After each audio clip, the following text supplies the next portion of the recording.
Hello student, आज के इस वीडियो में क्लास 9th हिस्ट्री नाजीवाद के 30 प्लस ऑब्जेक्टिव क्वेश्चंस को सोल्व करेंगे।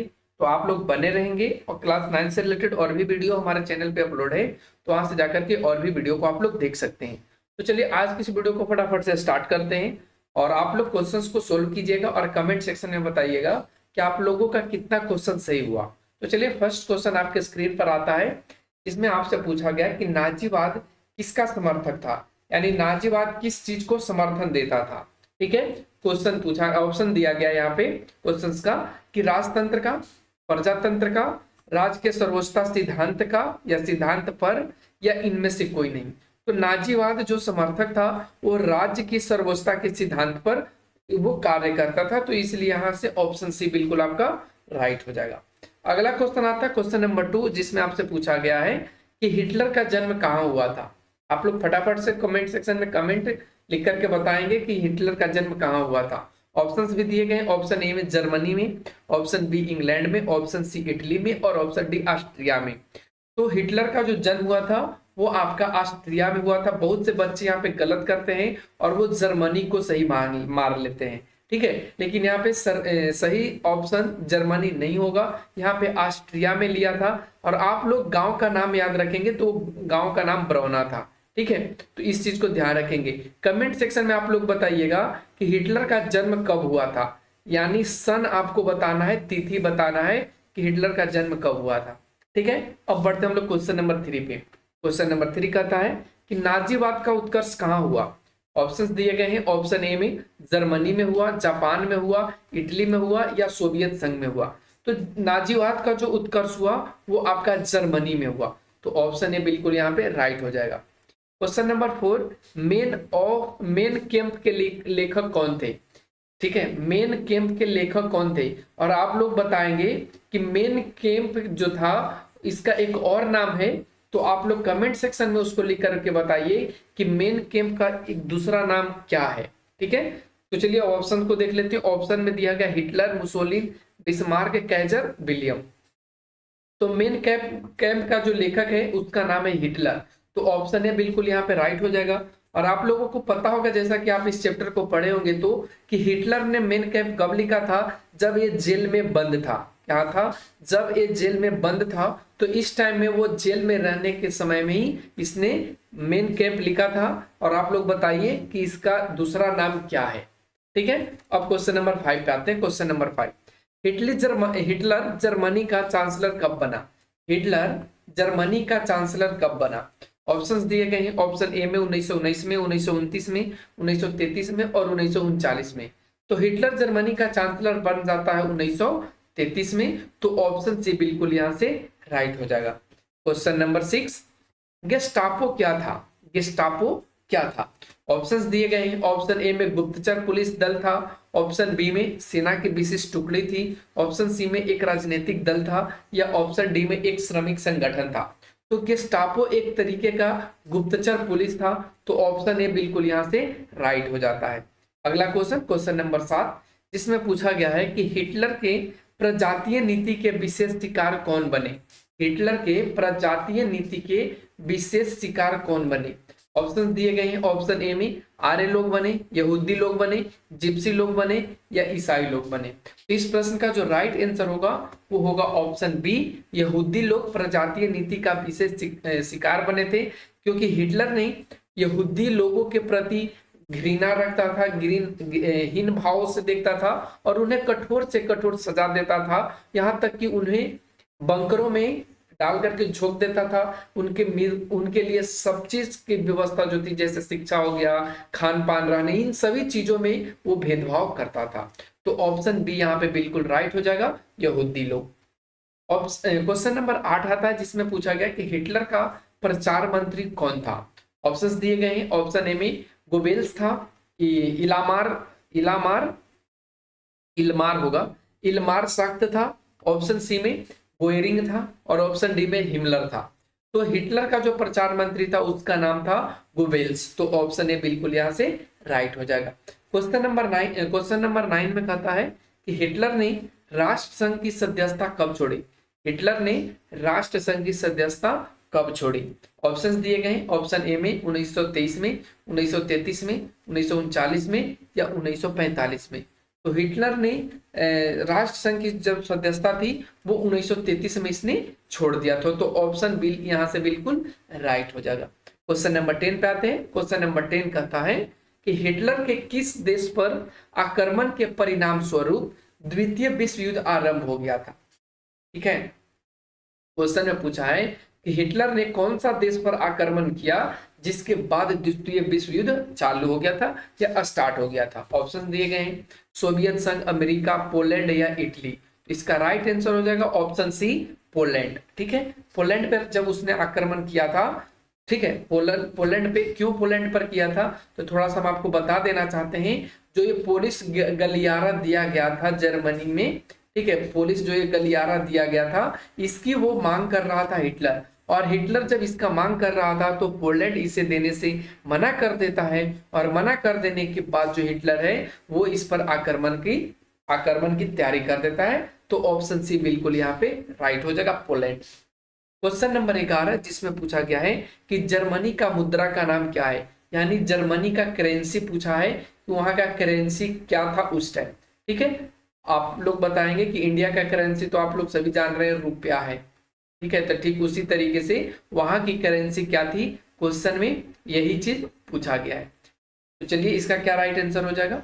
ऑप्शन ए में देखिए दिया गया है मार्क, ऑप्शन बी में डॉलर, ऑप्शन सी में पाउंड और ऑप्शन डी में रूबल। तो इसका राइट आंसर हो जाएगा ऑप्शन ए, मार्क।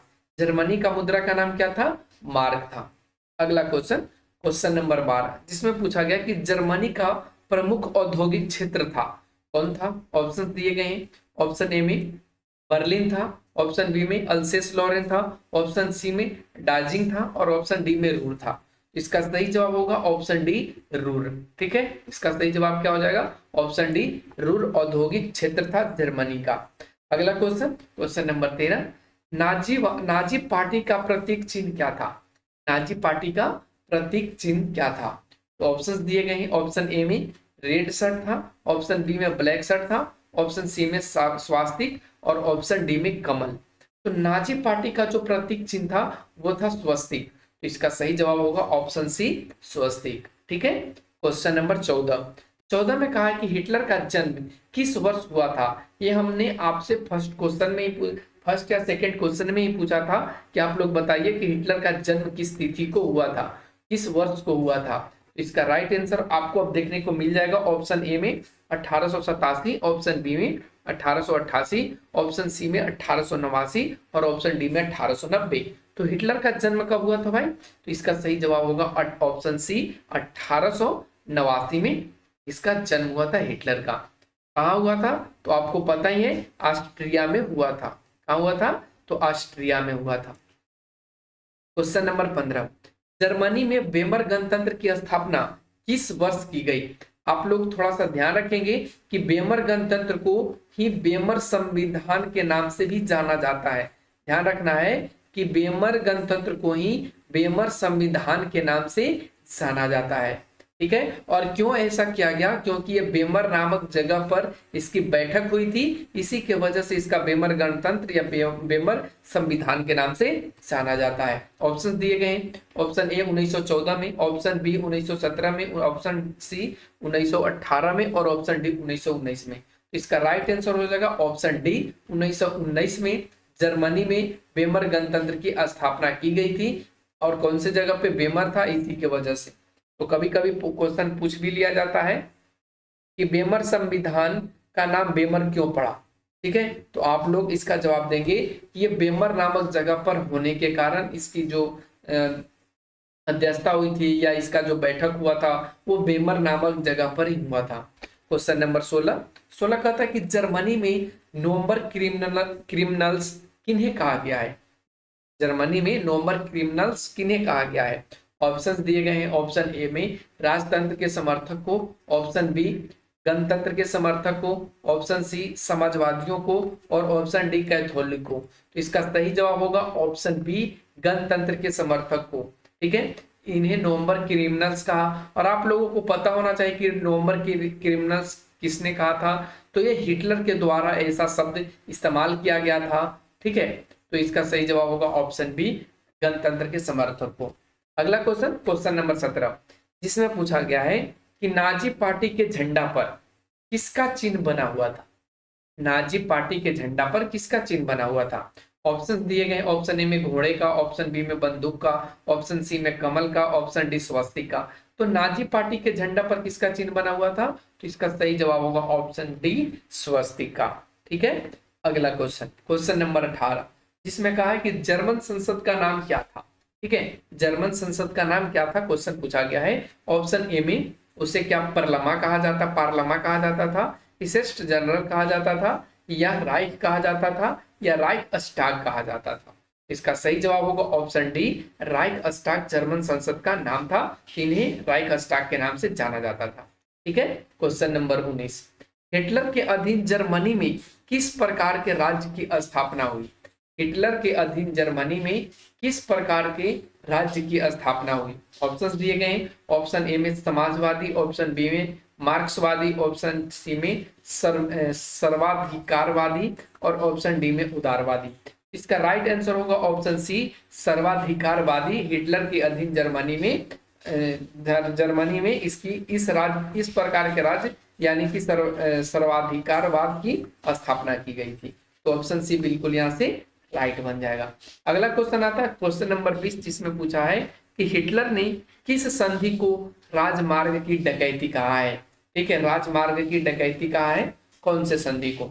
ऑप्शन दिया गया है, ऑप्शन ए में वर्साई की संधि को, ऑप्शन बी में सेवर्स की संधि को, ऑप्शन सी में न्यूली की संधि को, और ऑप्शन डी त्रियानो की संधि को।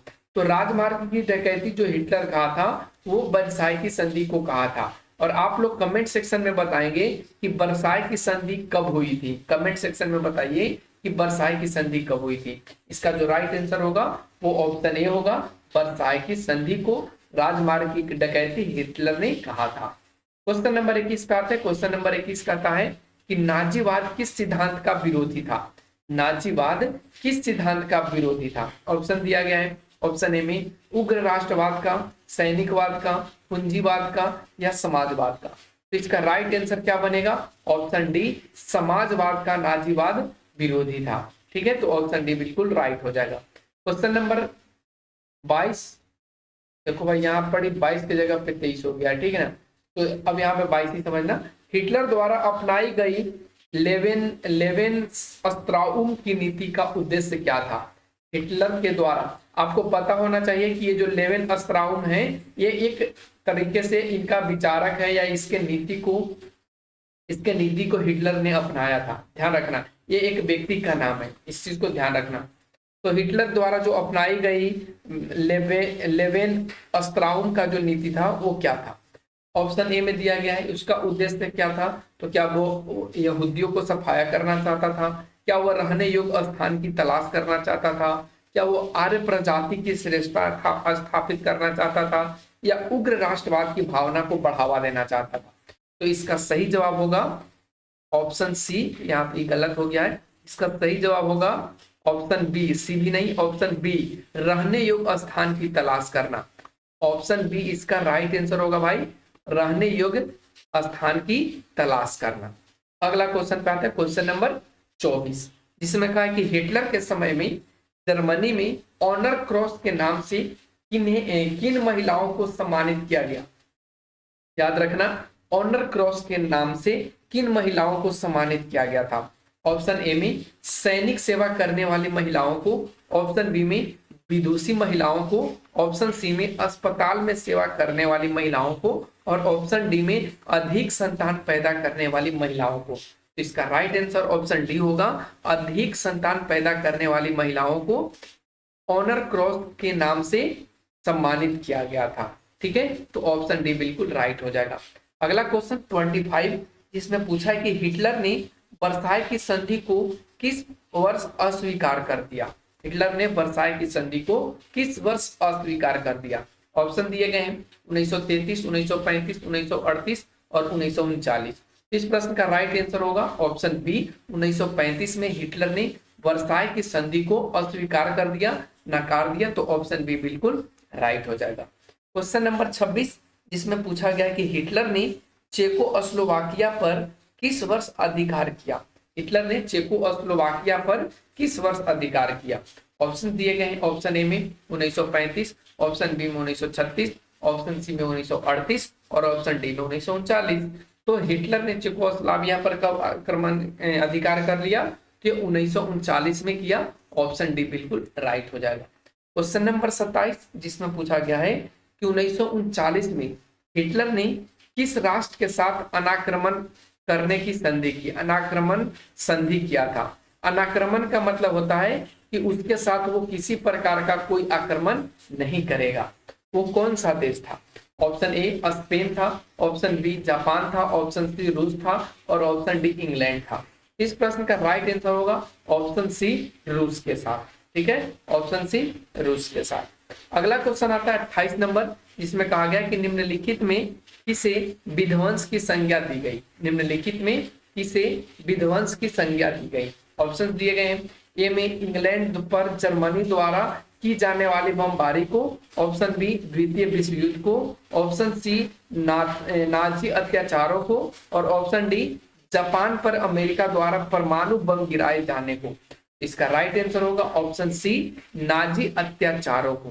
ठीक है, नाजी अत्याचारों को विध्वंस की संज्ञा दी गई थी। अब आते हैं क्वेश्चन नंबर 29 पे, जिसमें कहा गया है कि द इंटरनल ज्यू नामक फिल्म किसके विरुद्ध बनाया गया था? द इटर्नल ज्यू नामक फिल्म किसके ऊपर बनाया गया था या किसके विरुद्ध बनाया गया था? ऑप्शन दिए गए। ऑप्शन ए नाजियों के विरुद्ध, स्पेनिशों के विरुद्ध, यहूदियों के विरुद्ध या पादरियों के विरुद्ध। इसका राइट आंसर होगा ऑप्शन सी। ये जो द इंटरनल ज्यू नामक फिल्म है वो यहूदियों के विरोध में बनाया गया था, उनके विरुद्ध बनाया गया था। ठीक है, ऑप्शन सी बिल्कुल राइट हो जाएगा। क्वेश्चन 29 आते हैं। देखिए यहाँ पे 29 अब आया, एक मिस्टेक हो गया था बीच में। 29 में कहता है कि जर्मनी में चतुर्वर्षीय योजना कब लागू की गई थी?